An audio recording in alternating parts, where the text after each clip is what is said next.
कुंज coaching centre में। और देखिए इस वीडियो में आज हम लोग क्लास 9 का मॉडल सेट 1 तो जैक के द्वारा जारी किया गया है विषय गणित का हम लोग कंप्लीट सॉल्यूशन देखेंगे। तो आप लोग को कंप्लीट वीडियो को देखना है और अपने दोस्तों के साथ शेयर करना है कि आपके दोस्त लोग भी आपके साथ में एग्ज़ाम को पास करें। तो इसमें पहला प्रश्न क्या बोला है कि निम्नलिखित में से कौन सी परिमेय संख्या है। तो इसका सही आंसर आपका हो जाएगा √225। अब बताते हैं कि √225 कैसे होगा। तो यहाँ पर देखिए कि √23 का इसका तो वर्गमूल नहीं निकलता है, तो परिमेय संख्या ही नहीं होगा। परिमेय संख्या कहने का मतलब जो p/q के रूप में हो। क्या आपको ये p/q के रूप में दिख रहा है? नहीं दिख रहा है, क्योंकि √23 का वर्गमूल पहले निकलता नहीं है। दूसरा पाई का मान होता है वो हमेशा पाई का मान 3.141015 ये आगे लगातार चलते रहता है। फिर सी में देखिए ये भी लगातार चलते रहा है, यानी आगे आगे जा ही रहा है। और डी में देखिए तो √225 है, और √225 का जो वर्गमूल होता है वो आपका 15 होता है। और 15 को हम लोग 15/1 लिखेंगे, तब ये p/q का रूप में आ जा रहा है। तो कहने का मतलब हमारा जो सही आंसर होगा वो आपका ऑप्शन नंबर डी हो जाएगा, पहला का डी। तो अब देखेंगे हम लोग क्वेश्चन नंबर दूसरा में चलते हम देखते हैं क्या बोला है कि निम्न में से कौन सी संख्या 3 और 4 के बीच में स्थित है। 3 और 4 के बीच में स्थित बोला है, तो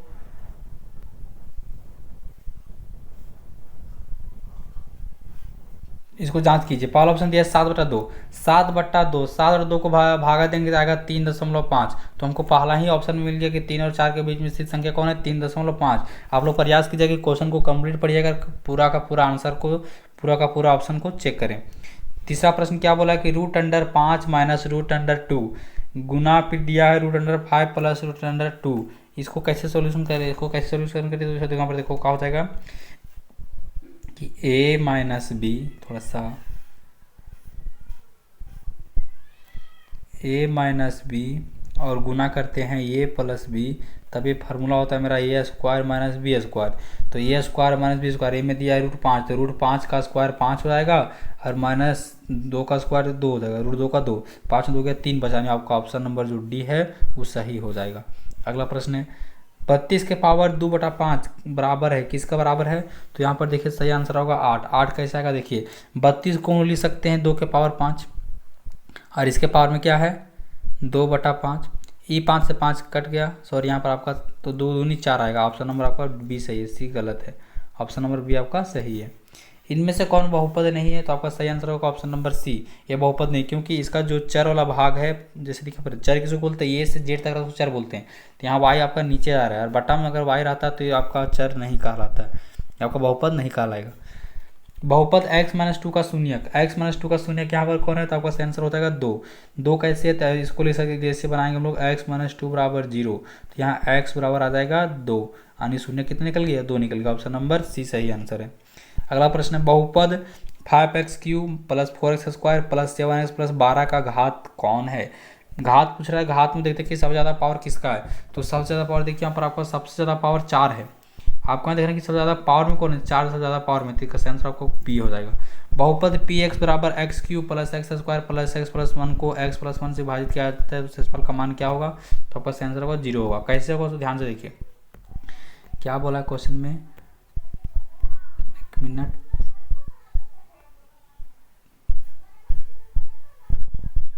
देखिए इस तरह से दिया है x प्लस 1। अब x प्लस 1 को हम लोग बराबर 0 मान लेंगे, तो x प्लस 1 को हम लोग जब 0 मानेंगे तो यहाँ मेरा x बराबर आ जाएगा 1, -1 आएगा। अब यही -1 को सब में पुट कर देंगे, तो -1 को 3 बार गुना करेंगे, -1 को क्यों करेंगे 3 बार, तो -1 हो जाएगा, प्लस x -1 x जब रखेंगे -1, और -1 का स्क्वायर 1 होता है, प्लस माइनस माइनस यहाँ हो जाएगा -1 प्लस 1। -1 को 3 बार जब गुना करेंगे तो -1 रहेगा, तो e -1 और -1, -2 प्लस 2 कट के आ गया 0। ऑप्शन नंबर आपका 1 सही है, आंसर हो जाएगा 0। एक्स अक्ष पर किसी बिंदु का निर्देशांक निम्न में से किस रूप का होता है। तो यहाँ पर देखिए 0, y होता है, सॉरी 0, नहीं 0, x होगा, क्योंकि x अक्ष पर बोल रहा है तो x का कुछ ना कुछ मान होगा, और वहाँ पर y का हो जाएगा 0 का, तब आपका x पर वहाँ पर काम बनेगा। मूल बिंदु का निर्देशांक होता है, तो सही आंसर होगा ऑप्शन नंबर सी 0, 0। 0, -7 काटते तल में कहाँ स्थित है, तो सही आंसर होगा y अक्ष में। क्योंकि देखिए x वाला मान नहीं दिया है, y वाला केवल मान दिया, तो y अक्ष में केवल x का मान देता है, तो केवल x अक्ष में। यदि x बराबर 1 y बराबर 2 तो रैखिक समीकरण 3x + 2 और k का एक हल है, तो k का मान ज्ञात, k का मान क्या होगा। तो यहाँ कुछ नहीं करना है, 3x, x में 1 का मान डालिए तो 3 गुना 1 यानी 3 हो जाएगा, 3 गुना 1 यानी 3 प्लस y में रखिए 2 का मान, 2 दूना 4, 3 4 7 बराबर k का मान कितना आ गया, 7 आ गया, यानी ऑप्शन नंबर ये सही है। x अक्ष का समीकरण है तो क्वेश्चन होगा y बराबर 0। अगला रैखिक समीकरण 2x + y बराबर 5 का हल है। आपको क्या करना है, यहाँ पर जांच करना है कि किसका मान बैठाने से आपका सही आएगा। तो यहाँ पर देखिए आपका ऑप्शन नंबर सी ऑप्शन सही है। कैसे सही है कि x में 2 बैठाइए तो 2 दूना 4 हो गया, और y में 1, 4 और 1 5, और देखिए 5 और इधर कितना दिया 5, तो 5 और 5 बराबर हो गया, यानी ऑप्शन नंबर सी सही है। यूक्लिड का कथन है कि सभी समकोण एक दूसरे के बराबर होते हैं, निम्न रूप में दिया गया है, तो आपका सही आंसर होगा एक अभिधारणा। अगला है एक दिए हुए बिंदु से होकर कितनी रेखा की जा सकती है, तो हो जाएगा आंसर अनंत। 70 डिग्री का पूरा कोण क्या होगा, तो 70 डिग्री का पूरा कोण आपका यहाँ सही आंसर होगा 20 डिग्री। कैसे 20 डिग्री जाएगा, तो ध्यान से सुनिए। अगर संपूरक बोलता तो संपूरक में क्या करते हैं, 180 में से जो दिया रहता है उसको घटाते हैं। अगर संपूरक बोलता तो मेरा आता है 110 आता, लेकिन हमको बोला क्या पूरक, तो पूरक में क्या करते हैं 90 में से घटाते हैं, तो 90 में से घटाएंगे 70 को कितना बचेगा 20 बचेगा, इसलिए ऑप्शन नंबर सी सही है। अगला प्रश्न क्या बोला है, यदि एक त्रिभुज का एक कोण शेष दो कोणों के योग के बराबर हो तो वह कौन सा त्रिभुज होता है, तो आपका सही आंसर होगा समकोण त्रिभुज। अगला प्रश्न आकृति में x का मान होगा, तो यहाँ पर आपका सही आंसर होगा 90 डिग्री। 90 डिग्री क्यों होगा, ध्यान से सुनिए। कहने का मतलब है एक त्रिभुज के अंतःकोणों का योग, दो अंतःकोणों का योग उसके बाह्य कोण के बराबर होता है। तो यहाँ पर देखिए 40 और 50 कितना हो गया 90 हो गया, 90 आपका यहाँ इसके बराबर होगा। त्रिभुज में कौन त्रिभुजों की सर्वांग समता की कसौटी नहीं है, तो सही आंसर होगा ये। अगला है यदि त्रिभुज ABC में यदि AB बराबर AC और कोण AC बराबर 70 डिग्री तो ABC का मान क्या होगा। बोला है त्रिभुज ABC लिए, ठीक ले लिए, AB बराबर AC, मान लीजिए यहाँ पर ये है मेरा, ये B है, ये C है, AB बराबर है AC, और बोल रहा है कि कोण ACB का मान, ACB का मान यहाँ दिया 70 डिग्री, तो पूछ रहा है कि ABC का मान कितना होगा। तो ध्यान रखिए कि सम्मुख भुजाओं का सम्मुख कोण आपस में बराबर होते हैं, तो यहाँ सम्मुख भुजा बराबर है, यानी AB बराबर है AC का, तो यहाँ पर सही आंसर हो जाएगा ABC में 70 डिग्री। जब दोनों भुजा बराबर है दोनों कोण भी आपस में बराबर होंगे। अगला है एक चतुर्भुज के कोण 3, 5, 9, 13 के अनुपात में इस चतुर्भुज के सबसे छोटे कोण का मान क्या होगा। इस चतुर्भुज के सबसे छोटे कोण का मान क्या होगा, तो सही आंसर आपको यहाँ पर हो जाएगा 36 डिग्री। कैसे होगा सब लोग देखिए यहाँ पर सॉल्यूशन में। देखिए आपको क्या दिया हुआ है, 3 अनुपात 3x + 5 अनुपात 5x + 9 अनुपात 9x + 13x बराबर कितना हो गया 360, क्योंकि त्रिभुज चतुर्भुज के अंतःकोणों का योग 360 होता है। सबको जोड़ेंगे तो यहाँ मेरा आ जाएगा 30x और यहाँ आ गया 360, ये 30 से कट जाएगा 12 बार में 360, x कितना आ गया 12, x आ गया आपका 12। अब क्या देखेंगे सबसे छोटा कौन है, 3, 5, 9, 12, 12 13 में, तो 3 मेरा सबसे छोटा है, तो x यहाँ पे 3 का मान पुट करेंगे तो 3 गुना 12 कितना हो गया 36 डिग्री, यानी 36 डिग्री मेरा सबसे छोटा कौन है, आपका सही आंसर हो जाएगा 36 डिग्री। बड़ा बोलता तो वही गुना करते 13 के साथ में 13x के साथ में। अगला प्रश्न है एक चतुर्भुज के भुजाओं के मध्य बिंदुओं को क्रम से मिलाने वाली रेखाखंडों द्वारा बना चतुर्भुज क्या होता है, तो एक आपका आयत होता है। आकृति चतुर्भुज में ABCD एक समांतर चतुर्भुज जिसमें BC दिया 7 सेंटीमीटर, AE दिया 5 सेंटीमीटर और समांतर चतुर्भुज का क्षेत्रफल पूछ रहा है। तो करना कुछ नहीं, बहुत इजी क्वेश्चन है।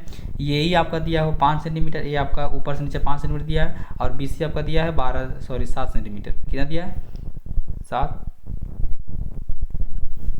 ये दिया 7 सेंटीमीटर। तो समांतर चतुर्भुज का क्षेत्रफल बराबर होता है आधार गुना ऊंचाई, आधार गुना ऊंचाई होता है, आधार गुना ऊंचाई। आधार में दिया है 5, आधार में दिया है 7, ऊंचाई में दिया 5, 7 × 5 = 35। आपका सही आंसर होगा option number C 35 centimetre square, ये आपका सही हो जाएगा। अगला प्रश्न है एक समांतर चतुर्भुज और एक त्रिभुज के एक ही आधार तथा समांतर रेखाओं के बीच स्थित यदि त्रिभुज का क्षेत्रफल 12 सेंटीमीटर तो समांतर चतुर्भुज का क्षेत्रफल क्या होगा। बहुत इजी क्वेश्चन है, इतना इजी क्वेश्चन जाए तुम्हें पहली बार बता दिया है। देखिए करना कुछ नहीं है, एक समांतर चतुर्भुज बोला है ले लिए, और इसी पर इसी के आधार पर एक त्रिभुज बोला है। फिर से देखिए कैसे बनाएंगे, हो गया। अब इसी पर एक त्रिभुज लिया है, इसी के आधार पर एक त्रिभुज लिया है। अब बोला कि त्रिभुज का जो क्षेत्रफल है वो आपका दिया हुआ है 12 सेंटीमीटर स्क्वायर। तो पूछ रहा है इस समांतर चतुर्भुज का क्षेत्रफल कितना होगा। तो ध्यान दीजिए कि जब इस तरह कंडीशन रहेगा तो त्रिभुज का क्षेत्रफल रहेगा, इसका दोगुना कर देंगे तो हम लोग को समांतर चतुर्भुज मिल जाएगा। तो 12 का दोगुना कितना होता है 24, इसलिए सही आंसर आपका 24 सेंटीमीटर स्क्वायर हो जाएगा। अगर ऐसे दिमाग काम नहीं करता तो ऐसे दूसरा दिमाग लगाइए।